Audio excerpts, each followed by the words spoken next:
সম্মানিত উপস্থিতি, আমি ছোট্ট একটা মেসেজ, একটা খবর আপনাদের কাছে দিতে চাই।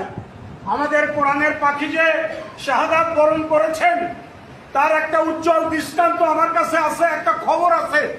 সেটা হলো যে হুজুর যে জেলে ছিলেন, ওই জেলের যিনি সুপার, তিনি আমার দূর সম্পর্কের এক রিলেটিভ, আমার আত্মীয়।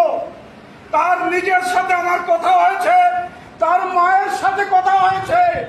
আমাকে তিনি নিজে বলেছেন যে হুজুরকে একটা কাগজ ধরায় দেওয়া হয়েছে, তাকে এটা সই করে দেন, হুজুর অসুস্থ, হুজুরকে চিকিৎসার জন্য নিতে হবে।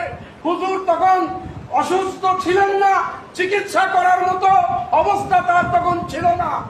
তাকে এই কাগজ তৈরি করে ওখান থেকে বের করে নিয়ে, এরপরে ওই সাথে সাথে তাকে যখন বের করে নেওয়া হয়েছে, তার বিছানা পেটটা গুছানো হয়ে গেছে। এইটা গুছাইছে, গুছানোর পরে ওই ব্যক্তি তার মাকে বলেছে, তার মা আমাকে বলেছেন যে আমার ছেলে বালিশে মুখ গুজে ডুকরে কেঁদেছেন বাইরে এসে, অর্থাৎ হুজুরকে বিদায় দেওয়া হয়েছে চিরজীবনের মতো ওই জেলখানা থেকে। তার মানে পরিকল্পিতভাবে হুজুরকে